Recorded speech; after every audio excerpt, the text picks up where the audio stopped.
here in the Tustin Area Historical Society Museum in Tustin, California, and we have the pleasure this morning of interviewing the Honorable Tony Coco, Mayor of Tustin, during some critical times in the history of Tustin, and we're just so excited to have his memories recorded for posterity.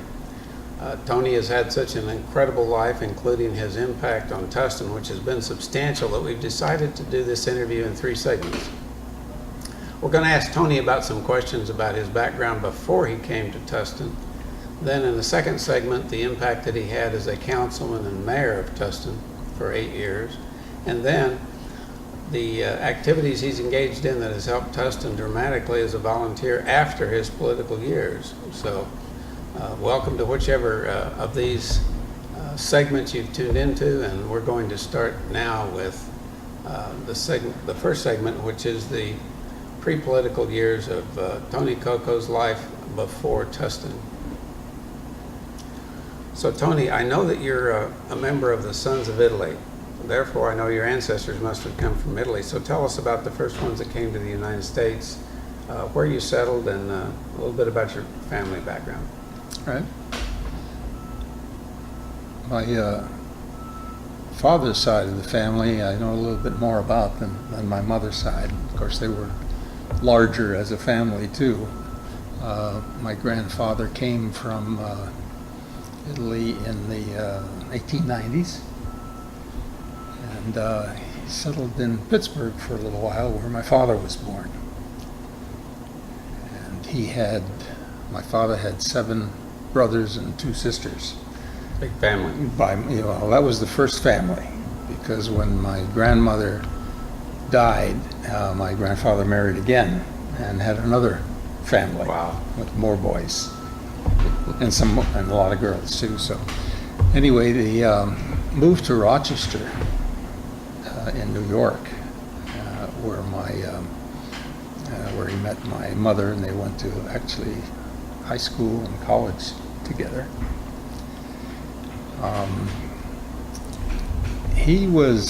My grandfather was a manager, or actually an owner of a couple of companies, and he did very well.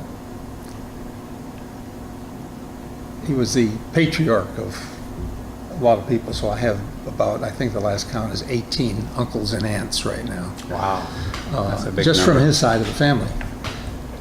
My mother's people also came from Italy and settled in Rochester. She had 2 brothers and a sister. And they were married for 50 years. Wow. My father died in the 80s, and in his 80s actually, and my mother lived to 99. Good genes. Yeah, so I've got some good genes, I guess.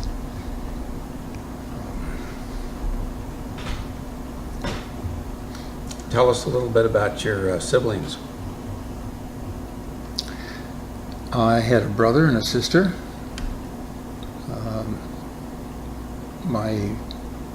I was born at a very early age in Rochester. And I guess it caused my mother a little bit of a problem, because I was 11 pounds 9 ounces.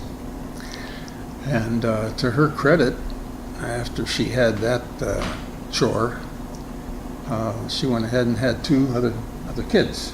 I'm not sure that I would have done that, but it worked out fine. I had a sister and a brother that I really cared for.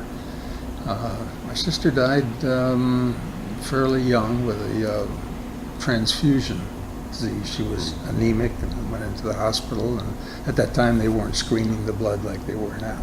So I lost my sister. But she had a son and a daughter. They're my nephew and niece. And my brother was 4 years younger. He was the one whose job was to keep me humble. I accumulated a couple of college graduations, well, actually 3. I don't even go into that, some of the detail if you want on that, but What about your early education? Was it right in Rochester? yeah, it was in Rochester. It was Aquinas Institute in Rochester. And then in the halfway through my senior year, we moved to Tucson. The entire Arizona. family moved to Tucson, Arizona, right? Because I got accepted at the University of Arizona in the electrical engineering program. How'd you select the U of A? It had a good program, and there were some people, some family and friends in Rochester that had moved to Tucson, and they seemed to like it, so the whole family moved out. Halfway through your senior year? Halfway through my senior So year. you graduated high school in Tucson? In Tucson, right. It was an all-boys school in Rochester, and in Tucson it was a co-ed school. So I learned in my teens, what it was to go to school with girls. And, That was a bit interesting. it was a change. So I know that you started in the Navy very early because we talked about that. Mhm. Tell us a little bit about your decision to join the Navy. Well, I was in high school at the time, and I really wanted to see the world. That's their advertising. That's their advertising. I had lived for a little while in Virginia because my father was in the Navy for that year. He was teaching the recruits how to read, because a lot of them would come in 17, 18 years old, and they really didn't have a good education. So he used textbooks that were put out by Walt Disney. They were comic books. So the kids learned to read by examining or learning what Donald Duck had to say and Mickey Mouse and so on. Anyway, it was only 1 year there in Virginia. Then we moved back to Rochester. And in Tucson, for a young man, the Air Force Base, Davis-Monthan Air Force Base, was right outside of Tucson. And so there were a lot of Air Force personnel wandering up and down the streets of Tucson. So it was no big deal. It'd be like the Navy in San Diego. Everybody was in the Navy in San Diego. So I decided I needed to do something different if I was going to get noticed at all. And so wanting to see the world and wanting to be a little bit different in Tucson, decided Navy uniform was the way to go. So I'm really glad I did, too. And this was while you were at the U of A? This is just before I got into the U of A. Oh. I completed the first 2 semesters, or first 2 years at the University of Arizona in electrical engineering, and decided to take a break at that time and then come back and finish. So I was a seaman recruit at the time, which is, as you know, Ivan, is the lowest of the low in the Yes. in the Navy. And I wanted to go to ET school, electronic technician school, so it could fit in with my electrical engineering college. And they said, we'd be glad to send you there. You've got the IQ for it, but you need to extend your enlistment a few more years. And I had really no idea whether even I would like the Navy at all.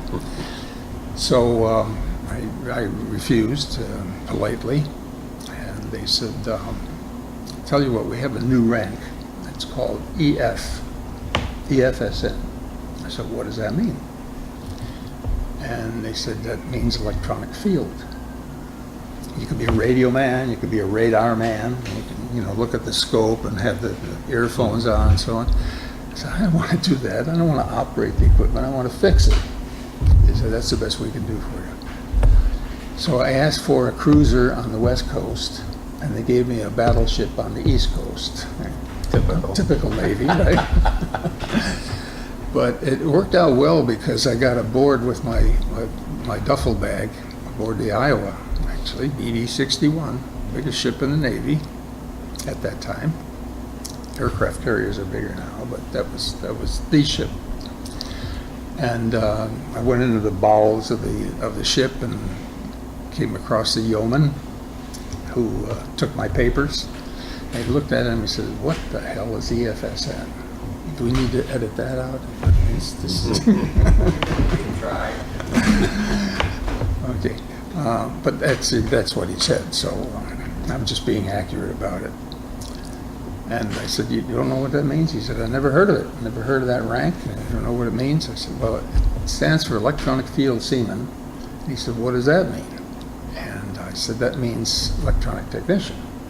He said, "Oh, okay." So that's how I got into the electronic technician. So you got to fix them instead of I operating. got to fix them instead of operating, and that's whole other stories. Anyway, for 3 years, I served aboard the battle wagon. Managed to see the world. We were kind of a showboat ship anytime we went into port, mainly in the Mediterranean, because the midshipmen from Annapolis looked forward to the Med cruise every year. We made 2 Med cruises every year. Also hit Northern Europe, England, Scandinavia, Africa, South America. Wow. Yeah, and never got over much to the east into China and the Orient until afterwards. You know, after I retired from the Navy and retired from everything else, and I did a lot of cruising to China and Australia and New Zealand and so Places on. you hadn't seen. Places I hadn't seen, exactly, right. So that was a good tour in the Navy. And then after that, by the way, I went from seaman recruit to petty officer, second class. Second class. To never having gone to the school, just reading the manuals, technical manuals, and I got promoted through the ranks. After I left as an enlisted person, E5, I applied for a commission in naval intelligence. Mm-hmm. And they sent me a letter saying, "Congratulations, you are now an ensign." And I didn't know any better. I was still in my early 20s, and so I sent them a letter back, and I said, I got 2 years of college here, and got a lot of experience. Can you do better than that? 6 weeks later, they sent me another letter. "Congratulations, you are now Lieutenant JG." So it was just a total gamble, but it paid off. And you didn't have to go through any special school or anything like that. It was all in intelligence. The intelligence center happens to be in Makalapa Gate, Hawaii. And as a reserve, we're obligated to put in 1 weekend a month and 2 weeks a year on active duty for training. So for 2 weeks, I had to go to Hawaii. What a shame. Yeah, well, somebody's got to do it, War is This hell. is still while you're at the U of A. I had graduated the university. Yeah. After my 3 years aboard the Iowa, I came back and I finished the junior and senior years. And you didn't have to go to drills or anything like that during those last 2 years? As a reservist, yeah. Oh, you did? Yeah, I did. Yeah, and I was. I didn't think Tucson had much Navy. Oh, yeah, it had a little naval reserve unit there. So They didn't later. 'Cause I for a ran while, into them. and no, for a while until I got my commission, I was enlisted and doing the reserves, and then I got married when I graduated. And then Well, came prior to that, California. Tony, I've heard that you had a harrowing trip back to Tucson from your Navy days. Tell us about Yeah, that was memorable, to say the least. I was discharged from active duty in Norfolk. That was our home port, Norfolk in Virginia. And my home was in Tucson. So I decided that instead of flying back, which would have cost me some money, and I had a little bit of money saved from the Navy, but not a whole lot, I decided I was going to drive.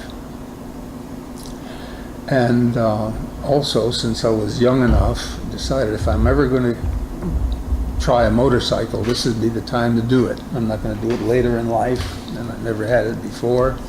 Never even sat on a motorcycle before, but I said, it's only 2,300 miles. What could go wrong? What could right? go wrong?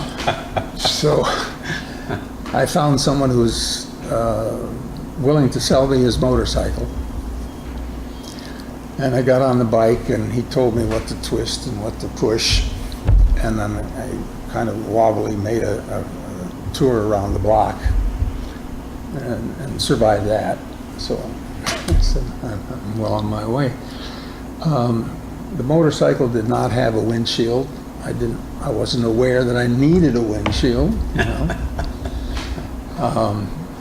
so I got on it, and Did you try to buy a windshield or just? no, I didn't realize it. I had never been on a bike before, and I learned, during that trip, that a happy biker is one that has the bugs in the teeth and all over the shirt. It's the bug in the eye that's the real problem. So did Right. you wear goggles? Or? No goggles. I had a cap on. I have a picture somewhere of that, but maybe you can include that. If we can find it, we will. Yeah, okay, great. It took me 4 days to get to Texas. 4 days. And the second night out, I had very little sleep. And I was going through, I think it was either Georgia or South Carolina, and fell asleep on the bike. And the only reason I have survived is because it went off the road into a cotton field. And the rows of the cotton field shook me awake. But it was a curve in the road, and I couldn't not be here talking to you if that hadn't awakened me. Wow. So Close call. decided after that, I had a little experience by that time, that I was probably going to find a YMCA or some Motel 6 and actually sleep at night. Mm-hmm. By the time I got to Dallas is a great city too, by the way. I remember the women downtown with their white gloves and their hats. That's my memory of Dallas. But I'm thinking it's August, and I've got to go through New Mexico and Arizona in August on a bike. I don't think so. So I found somebody in Dallas that was willing to trade me for his 1950 Ford, and so we made the swap. I think that's where the picture is, in the backyard of the guy who had the Ford.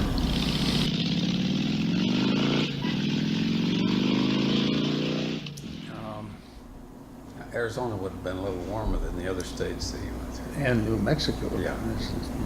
That's a pretty hot place as well. So, but transitioning from 4 days on a bike to an enclosed car had the unexpected effect of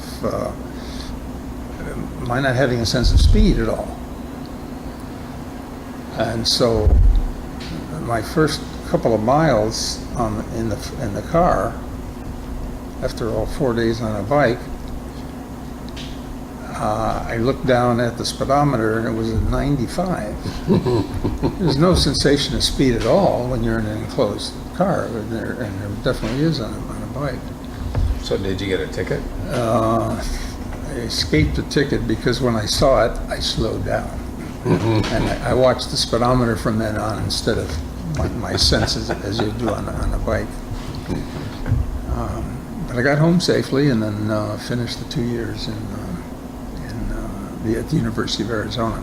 I got my first degree, the BSW. Tell us what happened after you got that degree. Found a job, probably. Well, I got married, a wonderful woman, and got an offer from Collins Radio Company I'd never done any engineering work at all. In Tucson, I put myself through college, but a variety of jobs, television antennas at Niles Radio Company, and I was at the Miller's Curio Shop in Tucson, where they called me an apprentice silversmith, which is really inflated title, because really all I did is take the rings and size them. You put the rings on a ring gauge and you whack them with a hammer, and that makes them bigger. Now, if they had to be smaller, then the real silversmith took over, because he could cut it and do what he wanted. But yeah, there was a variety of jobs in there. But when I flew to it was at the radio station too, come to think of it. I got my radio telephone license. I was on the radio station in Tucson. It's called Rip and Read for news. We had the teletype machine at the time, and just before you went on the air, you ripped it off and you read the news, and you had to cold read a lot of it.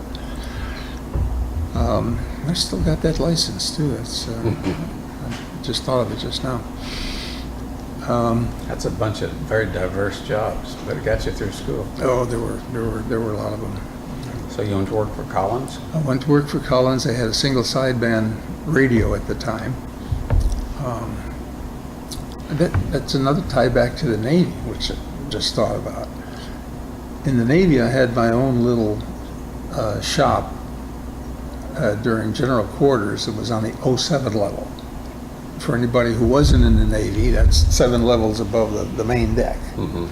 When you go below the main deck, then they start with the 1, 2, and 3. And above that, it's 01, 02, and 03. So I was on the 07 level, it's up above the turrets, the 16-inch gun turrets.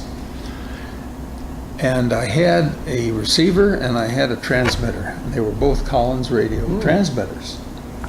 And that was my first exposure to Collins radio. And it was a single sideband. And it was a commercial version. And you know what they did to militarize it? We had these metal racks on the ship. And to militarize this commercial version of the receiver, they put coil springs on each of the 4 corners, and that was it. Just coil springs, and then they welded it to the frames To handle the rough movement of the ship. Right. Well, movements wasn't too rough on a battle wagon. I trained in Long Beach Harbor on destroyer escorts. And when you weren't going this way, you were going that way, because the Catalina Channel is pretty choppy. A lot of times it's choppy. Pitch, roll, and yaw. So I found out I was a pretty good sailor, actually, there. But on a battle wagon, if you took a 10-degree roll, that was a lot. So, because the ship is big enough to span those waves as they come up, so you don't have that sensation. I'm rambling here. I'm Well, digressing a little Collins must have been very impressed with your background, because you had Collins didn't quite know what to do with some me real experience. because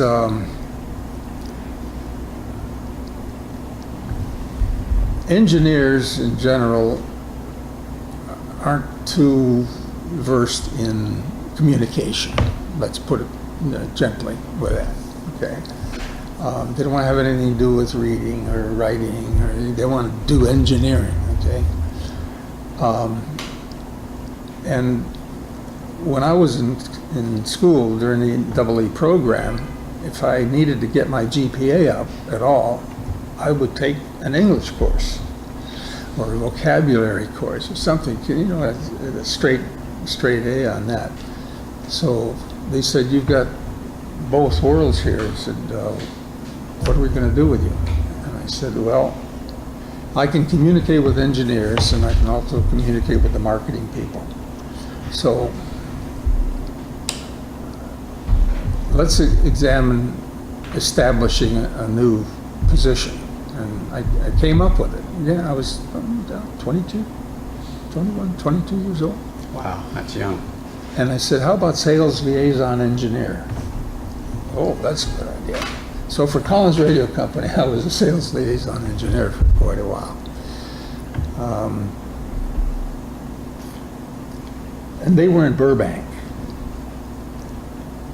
I was about to ask where they wanted you to live. Well, I lived in Burbank for a year, and then they decided that they were going to open up an Orange County facility. So I commuted for quite a while from Burbank to Orange County. It was Newport Beach and Santa Ana. And then they decided they were going to shift to Richardson, Texas for their corporate office from Iowa. Where was it in Iowa? Anyway, and they asked me to go with them to Richardson, Texas. Well, I had already been through Texas on a bicycle, on a motorcycle. And that was all you needed. So, and I had seen Orange County. So, see Texas, Orange County, yeah, okay. So I left Collins at that time. Came down the 5. No, the 5 wasn't there at that time. I came to, Costa Mesa. We settled in Costa Mesa. That's what we did. Had the kids in Costa Mesa. I had a son and a daughter at Hoag Hospital in Costa Mesa. But the kids started getting colds, and the sea just didn't agree with them. So I said, we need to move inland. So and we came up in this area, and we started smelling the orange blossoms. And I said, let's look around Tustin for a while. So I bought my first house, 4-bedroom brick house in Tustin, $24,000. Wow. Yeah. And we stayed there for 11 years. The kids grew up. Now, who were you working for at the time? Was Hughes Aircraft. Hughes. Mm-hmm. Yeah, and in Fullerton. That's where that sign comes from. Because I would leave every morning and go to Fullerton from Tustin. Dick Edgar, who was my vice mayor at the time. Let's see, was he on the council at the time? Well, he was my campaign manager anyway, and then planning commission, and he got on the council later on. But he used to drive into One Space Park, Redondo Beach, every day of his life from Tustin. I don't know whether I would have done that. But going to Fullerton wasn't so bad. But it occurred to me when I saw these welcome to Tustin signs at each of the entrances of the city, on 1st Street and on 4th Street, 17th Street, there was nothing on the back of them. So we would welcome people coming in, but there was no message for those of us who had to work someplace else and living there. So I told the city manager at the time, am I getting ahead of myself? I guess I am, because I was on the council at the time. Sorry about the jumping around, but that's how my memory works. Well, did you pursue any other education at that time, or only after you got to Tustin? Hughes, I wanted to go to law school, and Hughes would not pay for a law degree, but they would pay for an MBA. And at that time I had a family. I was working full time, and I had been elected to the council at that time. I guess we can get into a little more of that later. So I said, okay, I'll go to Cal State Fullerton and get the MBA. And so that's what I did, got the MBA. Well, we'll pursue that more when we're talking about your council That was years. my second degree. Okay. Well, we have finally got Tony Coco located here in Tustin, where he has had a very, very big impact on this city. And we found out why he wound up here, and that's all been very interesting. So we now know a lot of background about our young councilman and young mayor. So in the second segment, you can just click on that in YouTube and see the impact that Tony had during his council and mayor years. Thanks for watching.